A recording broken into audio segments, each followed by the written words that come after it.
प्रिय छात्रों, जैसा कि हम लोग अभ्यास कर रहे थे अक्त्वा प्रत्यय का, तो बहुत सारी वाक्य रचना हम लोगों ने किया। आइए आगे भी करते हैं। सुनीलः सदैव हंसति वदति। दो वाक्य हैं। सुनील सदैव हंसता है, बोलता है, तो क्या बनेगा? सुनीलः सदैव हंसित्वा वदति। सुनील सदैव हंसकर बोलता है। इसी प्रकार है पठति, पढ़ता है। तो छात्राः पठन्ति गच्छन्ति। छात्र पढ़ते हैं, जाते हैं। अक्त्वा प्रत्यय लगाएंगे, बीच में लगेगा, क्रियापद में लगेगा। छात्राः पठित्वा गच्छन्ति। छात्र पढ़कर जाते हैं। इसी प्रकार अगला उदाहरण है लिखति। तो छात्रः लिखति गच्छति। तो छात्रः लिखित्वा गच्छति।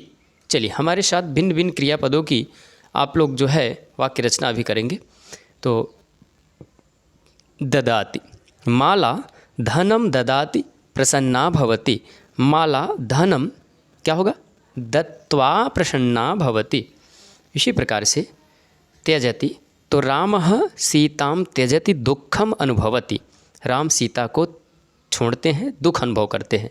तो रामः सीतां त्यक्त्वा दुःखम अनुभवति। त्यजति का त्यक्त्वा। इसी प्रकार निशा उद्याने भ्रमति श्रांता भवति। निशा उद्यान में टहलती है, श्रांत होती है। तो निशा उद्याने भ्रमित्वा श्रांता भवति। इसी प्रकार वदति का उक्त्वा होता है, तो वाक्य रचना करेंगे। तो सा उत्तरम वदति उपविशति। सा उत्तरम उक्त्वा उपविशति। इसी प्रकार स्मरति, स्मरण करना, इसका होता है स्मृत्वा। तो वाक्य रचना कैसी होगी? सह श्लोकान स्मरति प्रसन्नः भवति। सह श्लोकान स्मरित्वा प्रसन्नः भवति। उत्तम, स्पष्टम। अगला वाक्य है पीबति। सेविका जलम पीबति तृप्ता भवति। सेविका जलम पीत्वा तृप्ता भवति। सेविका जल पीकर तृप्त होती है। इसी प्रकार आप लोग अगला देखेंगे। ध्यान देंगे यहाँ पर आप लोग क्रियापदों में अक्त्वा लगाएंगे तो क्या रूप बनेगा। आइए बहुत सारी क्रियापदों का अभ्यास करते हैं, जिससे छात्रों आपका ये बहुत आसान हो जाएगा। गच्छति गत्वा, पतति पतित्वा। आप लोग भी मेरे साथ अभ्यास करिएगा। नमति नत्वा, क्रीडति क्रीडित्वा, पठति पठित्वा। हंसति का क्या होगा? बनाइए हंसित्वा। इसी प्रकार से लिखति लिखित्वा, करोति कृत्वा, खादति खादित्वा, भवति भूत्वा, पश्यति दृष्ट्वा।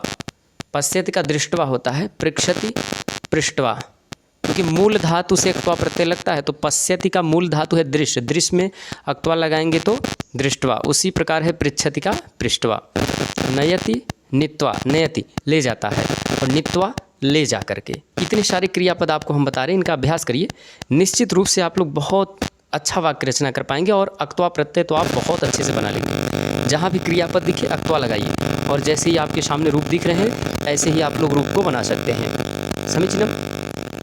इसी प्रकार से आप लोग देखेंगे स्मृत्वा, स्मरति स्मृत्वा, शृणोति श्रुत्वा, है ना? देख पा रहे होंगे आप लोग। आइए छात्रों, हम लोग देखते हैं। तो शृणोति श्रुत्वा, और चिंतयति चिंतयित्वा, ददाति माने देता है, तो अक्त्वा लगाएंगे तो दत्त्वा। इसी प्रकार से कृणाति कृत्वा, गायति गीत्वा, गृह्णाति गृहीत्वा। जैसे गृह्णाति का मतलब लेता है, ग्रहण करता है, पकड़ता है, ऐसे पकड़ना। तो गृह्णाति गृहीत्वा, इसमें अक्त्वा लगाएंगे गृहीत्वा। इसी प्रकार धावति धावित्वा, धावति दौड़ता है, और अक्त्वा लगाएंगे तो धावित्वा बनेगा। इसका मतलब दौड़कर। अक्त्वा का सिर्फ त्वा बचता है। तो स्पृशति स्पृष्ट्वा, भ्रमति भ्रमित्वा, निंदति निंदित्वा, चलति चलित्वा, वदति उक्त्वा, छालयति छालयित्वा, जानाति ज्ञात्वा। जानाति जानता है, इसका मूल धातु है ज्ञा। तो छात्रों, इसलिए ज्ञा मूल धातु से जब अक्त्वा प्रत्यय संबंध करेगा तो आपका बनेगा ज्ञात्वा बन जाएगा। सुंदर। इसी प्रकार त्यजति त्यक्त्वा, प्रेषयति प्रेषयित्वा, इक्षति इष्ट्वा, नयति नीत्वा, रक्षति रक्षित्वा, और ताड़यति ताड़यित्वा, और तरति तिरत्वा, और तर्जयति तर्जयित्वा, रोदिति रुदित्वा, दर्शयति दर्शयित्वा, और धरति का धृत्वा, धरति धारण करता पहनता है तो धृत्वा पहन कर या धारण करके। इसी प्रकार पाठयति पढ़ाता है, और पाठित्वा का क्या हो जाएगा छात्रों, पढ़ा करके, ये अर्थ बनेगा। सूचयति सूचयित्वा हो जाएगा छात्रों, बोधयति का बोधयित्वा हो जाएगा। तो छात्रों आशा करता हूँ कि आप बहुत अच्छे से क्रियापदों का अभ्यास कर रहे होंगे और आप भी बहुत सारे क्रियापदों को बनाएंगे। जिन क्रियापदों का हमने अभ्यास किया, आइए उनके माध्यम से वाक्य रचना करते हैं। तो क्रीडति क्रीडित्वा, तो 2 वाक्य मैंने कहा था मिलेंगे, आपको अक्त्वा प्रत्यय लगाना है। अभी तो आप आराम से लगा सकते हैं क्योंकि पीछे आपने अक्त्वा प्रत्यय से बहुत सारे क्रियापदों का अभ्यास कर लिया। तो महेंद्रः क्रीडति गृहं गच्छति, महेंद्र खेलता है, घर जाता है। तो महेंद्रः क्रीडित्वा गृहं गच्छति। इसी प्रकार सह गणितं जानाति छात्रान् पाठयति, वह गणित जानता है, छात्रों को पढ़ाता है। तो सह गणितं ज्ञात्वा छात्रान् पाठयति, वह गणित जानकर छात्रों को पढ़ाता है। तो एषः आपणं गच्छति लेखनीं क्रीणाति, यह बाजार जाता है, लेखनी खरीदता है। तो एषः आपणं गत्वा लेखनीं क्रीणाति, ये हो जाएगा। इसी प्रकार नमति है तो बालः देवं नमति आशीर्वादं प्राप्नोति, बालक देव को नमस्कार करता है, आशीर्वाद प्राप्त करता है। तो अक्त्वा प्रत्यय लगा देंगे तो क्या हो जाएगा, बालः देवं नत्वा आशीर्वादं प्राप्नोति, बालक देव को नमस्कार करके आशीर्वाद प्राप्त करता है, ये अर्थ आ जाएगा। आगे देखिएगा छात्रों, धावति धावित्वा उषा धावति प्रथम स्थानं प्राप्नोति, तो उषा धावित्वा प्रथम स्थानं प्राप्नोति। भ्रमरः भ्रमति मधु पीबति, तो भ्रमरः भ्रमित्वा मधु पीबति। ये सारे वाक्य बनेंगे आपके इस तरह से छात्रों।